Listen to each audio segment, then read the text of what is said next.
ফ্রিজে বেঁচে থাকা আটা মাখা দিয়ে কি করবে ভেবে পাচ্ছ না? একবার এটা ট্রাই করে দেখো তো। আর হ্যাঁ, মারানোর আগে আটা মাখাগুলো অন্তত আধ ঘন্টার জন্য বাইরে বার করে রেখে দিও। আর এটা বানাতে বেশি কিছু লাগে না, ওই টমেটো, পেঁয়াজ, কাঁচা লঙ্কা আর অল্প একটু আদা। আর লাগবে দুটো আলু। সদস্য সংখ্যা বেশি থাকলে তোমরা আলুর পরিমাণটা একটু বাড়িয়ে নিও। আলুগুলো ভালো করে সিদ্ধ করে নিও। তারপর দিয়ে দিও পেঁয়াজ, কাঁচা লঙ্কা, টমেটো কুচি, আদা কুচি, পরিমাণ মতো নুন, একটু ধনে পাতা আর একটু ভাজা মশলা দিয়ে দিও। বেশ সুন্দর করে মেখে কড়াইয়ে অল্প পরিমাণে একটু তেল দিয়ে আলুটাকে একটু কষিয়ে নিও। তারপর পুর ভরার প্রসেস তো তোমরা জানোই, আমি আমার প্রসেসটা তোমাদেরকে দেখালাম। পুর ভরা হয়ে গেলে এবার সুন্দর করে পরোটা হিসেবে বেলে নিও।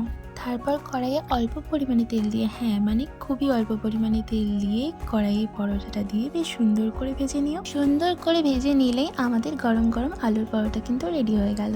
কি ফ্রিজে পড়ে থাকা আটা মাখাটা বেঁচে গেল তো, আর টেস্টি টেস্টি একটা রেসিপিও তোমরা জানতে পেরে গেলে। আচ্ছা, এবার সাবস্ক্রাইব করো, দেখা হচ্ছে পরের ভিডিওতে।